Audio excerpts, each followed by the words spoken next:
We continue to meet the finalists in the 2017 Mr. P UberMann. It's brought to you by the Sun Boardwalk, and we've got two more of the finalists joining us in studio now. We'll have Xolile joining us in a moment, but it's Amandla Didiza. Good morning, Amandla. Nice to have you with us. Good morning, Gareth. It's an absolute pleasure to be here with you. Yeah, tell us about yourself. How old are you now? What you been up to?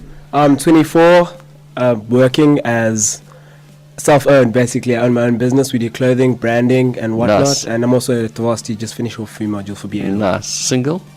Yes. Any ladies listening? Single. Wow, okay. That wasn't an invitation. I was just asking. All right.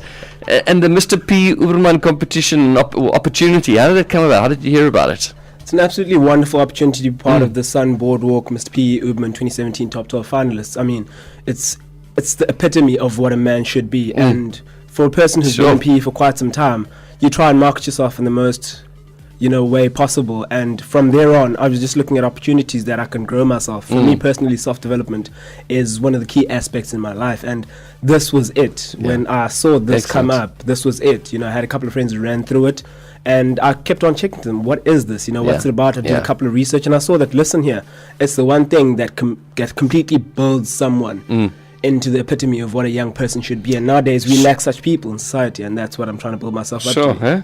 Sure, where do we sign up? That sounds great. I think the important thing is, I think for many, when I think about it, I think, I'm not so good in a speedo, so I don't think I'd enter something like this. But I think that's the perception, but it's not like that at all, eh?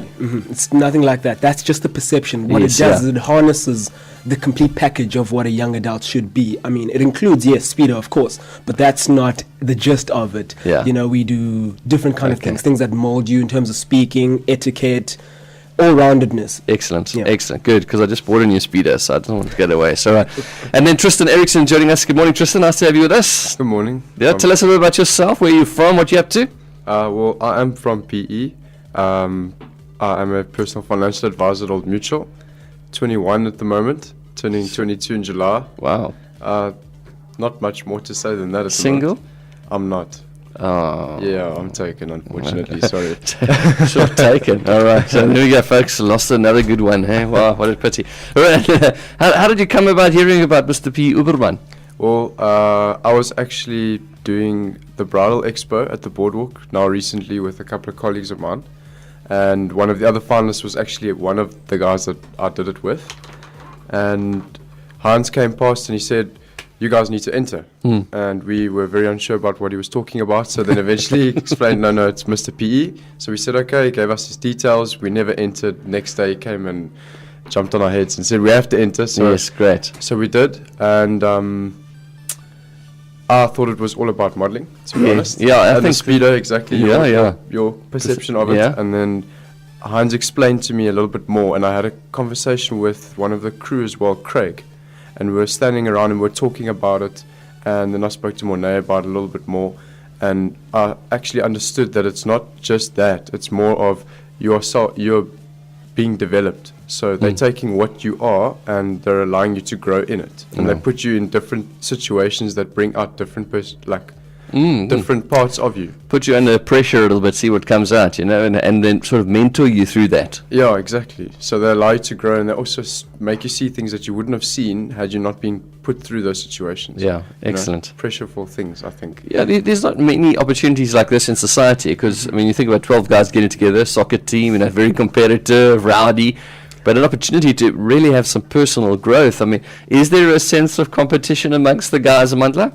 Well, I must say that each person stretches themselves to their best capability. But I think one thing that it's done, and it was evident in the last Sunday's get-together when we had Red Cherry come through for quite a good... Yes, and you guys threw yourselves down the side of a mountain. We really came together. There are no two people who are the same in this competition. You get different personalities, you get varied attributes, and it's not really competitive. It's just that each person tries to stretch themselves in whatever way possible, and that's really what's enjoyable about this. It's not really intense competition where you can't be friends. It's really building good camaraderie. The synergy between all top 12 finalists is great. Yeah.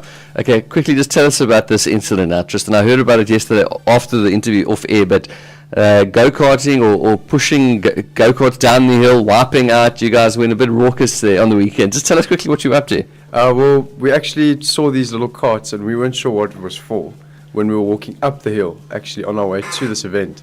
and they decided that it would be fun to put on some helmets and climb on these little wooden carts with wooden wheels. Promise you, those axles were completely out. I have scars to prove it. Yeah, there we go. And I think we had a couple of people that came off those cars. I myself also came off sliding on my bum. JP ripped his arm open a little bit. Nice. Yeah, Eh? so I think we all had a little bit of a turn.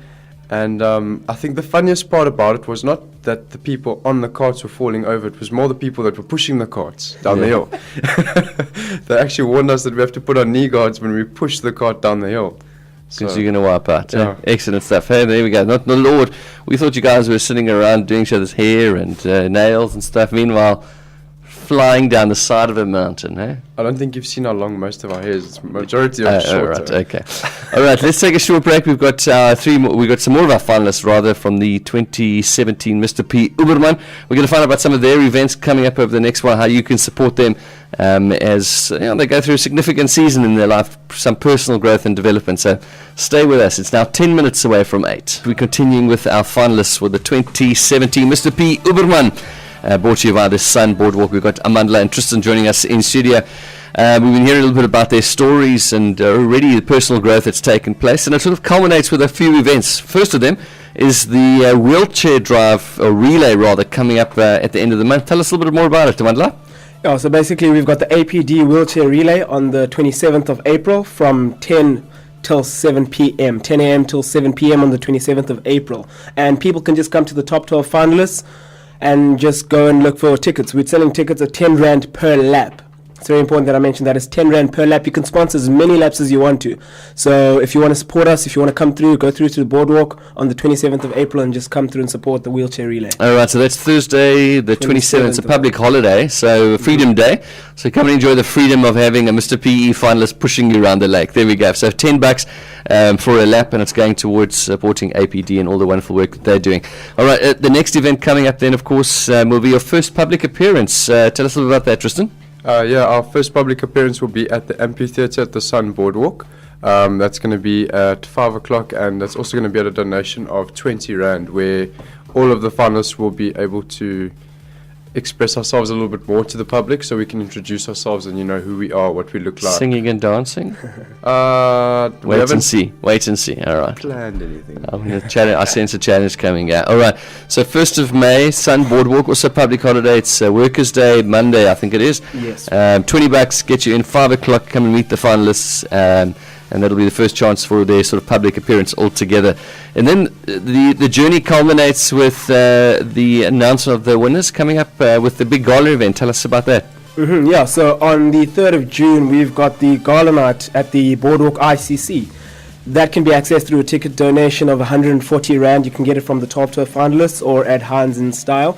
Speak to us. That will be the event that showcases who we are. If you've missed us throughout the 11 weeks, that's the night that you get to see the top 12 finalists showed up for one last time. Excellent. And we're going to get Nick Afford to do some push-ups as well on that night, so I don't want to miss that. Yeah, I think Has got a special surprise for him. Nice. And then you've got a Cuddle Buddy initiative also that's taking place, Tristan. Yes, we do. We're actually collecting soft toys, so that can be donated to either Kingfisher FM, one of the 12 finalists, or Hans in Style. Basically what we're doing is we're just taking a bunch of cuddle toys for the Easter weekend, and we're going to be handing it out to more underprivileged people that don't Okay, yeah. that type of thing. The kids, I think, at some of the hospitals there as well. Okay, Yeah. so we're inviting you to, we've all got some soft, fluffy toys. Mandela's got him still on his bed. But anyway, to come and drop them off, donate them, and make a difference in a kid's life this month. So if you're able to assist in any way, please do contact one of the finalists, or go to Heinz, or drop it Kingfisher FM as well, and make a difference this Easter. All right, we got one more finalist is joining us just as we're wrapping up here. Stefane. Good morning, Xolile. Nice to have you with us. Good morning, sir. How are you doing? Yes, very good. Tell us a little bit about yourself. I'm great. I'm Stefane. I'm one of the top 12 finalists. You are the top 12, yeah. I am one of the top 12. Yeah, that's it. And I'm definitely keen, gun, and determined for anything that comes my way. And I mean, I'm a very hungry young man. Hungry? All right. Very hungry. There's a takeaway just around the corner here. Thanks. But with one thing I just want to say is that with the experience so far, it's a very good and very learning curve. And I mean, they groom us to be one of the most influential brand ambassadors for PE. And I mean, Port Elizabeth is a beautiful city. Yeah, absolutely. It's got everything that you need, and it just needs a certain individual to showcase it. And I mean, it's things like these that just change society. Yeah, absolutely. Just tell us a bit about yourself. What are you currently doing at the moment? I'm currently a financial advisor for Liberty Life, and I'm one of the youngest. Okay. And as I'm saying, I'm hungry. Are you hungry? He's a hungry gent. He's hungry. Well, I'm also feeling a bit hungry right now. Talking about it getting hungry. There's a few financial advisors, Tristan? I think there's 3 of the finalists that we've met so far, And John Paul as well. Yeah, all right. So there we go. All right. Check the financial advisors arm wrestle match coming. Xolile, how did you hear about Mr. P. UberMann? Hey? How did this come about? I think it's one of those things where, as an individual in PE, I mean, I arrived in 2011 during my first year. From where? From East London. I'm an East London gent. Welcome to the proper city. Well done. And I mean, it's a big thing. Really, it's a big thing. And I mean, I've heard it since first year. And I'm like, first year they've been the buzz, because first year competitions are like your XMs, your Mr. NMMU and stuff like that. And we always heard about Mr. PE, and it's painted as this glorified title. And now that you've entered, you feel like it's not even a title, it's a lifestyle, it's a culture, it's a brand, it's an influencer, most important. And I've heard about it, I think, in my first year, 2011. And I've always been keen, but I just want